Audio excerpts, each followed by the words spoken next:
Going to read this book, Who Was George Washington Carver by Jim Gigliotti.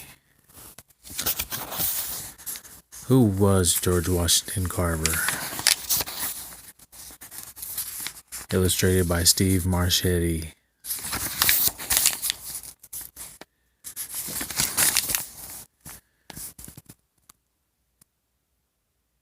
Miss Bainham looked at her garden, but she didn't like what she saw. Miss Bainham lived in the biggest house in Diamond Grove, Missouri, in the mid-1870s. Inside the house, everything was in order, pretty paintings and nice furniture. But outside in the garden, her roses weren't blooming.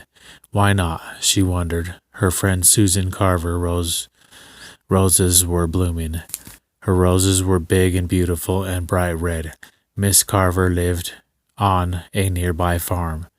Miss Bainham went over and asked what her secret was to growing such perfect flowers. It's our George, Miss Carver said.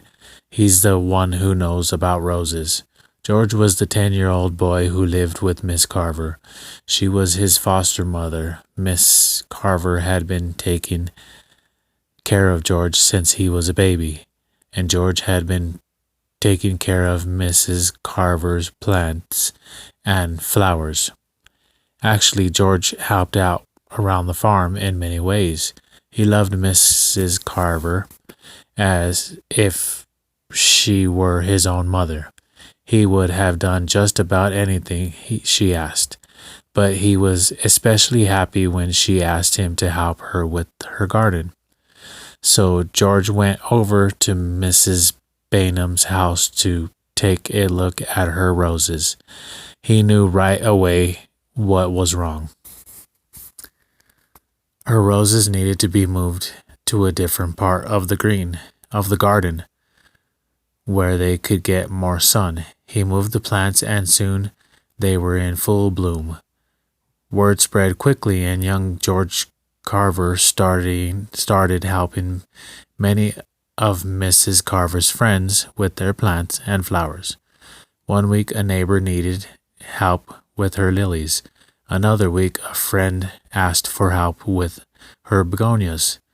George always seemed to know how to fix whatever problem there was. Soon he became known as the plant doctor. George never lost that helpful spirit, nor his love for plants, and the best way to grow them. He was George Washington Carver, and he used his passion for nature to become one of the most famous and helpful scientists in the world. Chapter 1. Orphaned.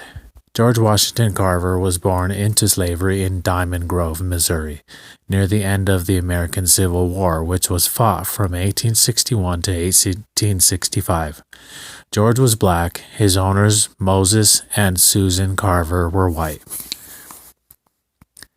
Moses and Susan were German immigrants. They didn't like slavery, but they had a 240-acre farm that needed much work, and Missouri had entered the Union in 1820 as a slave state.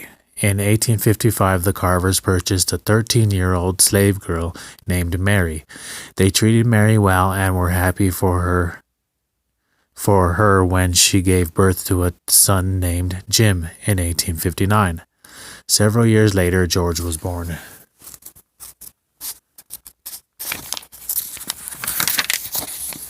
No one knows exactly when George was born, because most records among slave owners were poorly kept. Most likely George was born in 1864. His father, Giles, was a slave who was owned by a neighbor of the Carvers. He was killed in a farming accident not long after George's birth. No one knows exactly how many brothers or sisters George had. George lived with Mary and Jim in a small cabin on the Carver's farm. The cabin was the original house on the farm. Moses and Susan had since built a larger house, and they lived in that one.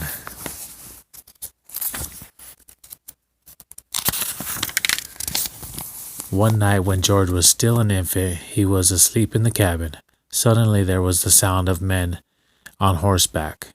Moses knew what that meant. Twice before, his farm had been attacked by raiders called bushwhackers, who were fighting on the Confederate southern side in the Civil War. Missouri's role in the Civil War was complicated. Missouri was a slave state. Men who lived there were against slavery. So some men on the Union northern side fought for Missouri to remain as one of the United States and to free the slaves.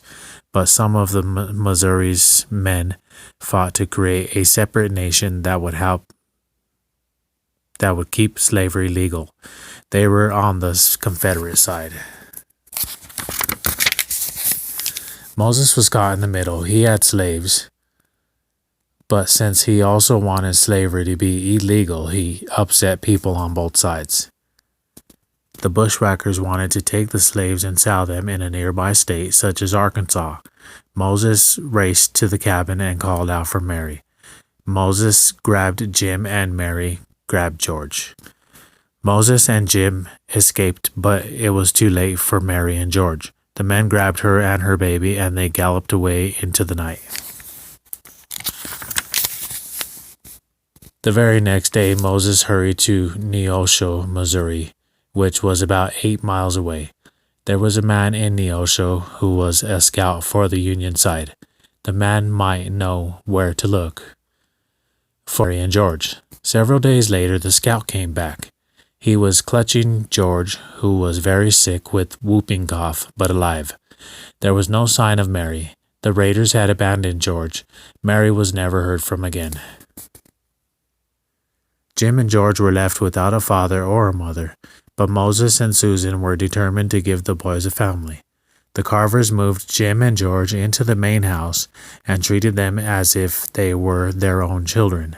Even though the 13th Amendment freed all slaves in 1865, the boys stayed with the Carvers, whom they called Uncle Moses and Aunt Susan.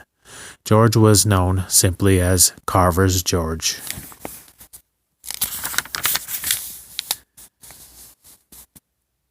The end of slavery. President Abraham Lincoln Emancipated Proclamation was a big moment in U.S. history.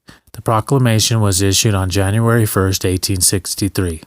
It declared that the slaves in the 10 states fighting on the Confederate southern side in the Civil War were free. Technically, the Emancipation Proclamation had little effect. The Confederate states had tried to leave the Union and weren't about to honor anything, Lincoln said. But it was very important because it made clear that the Civil War wasn't just about saving the Union, but also was about ending slavery. When the Union northern side won the war, slavery was over everywhere in the United States. It became official when the 13th Amendment to the U.S. Congress took effect on December 6, 1865.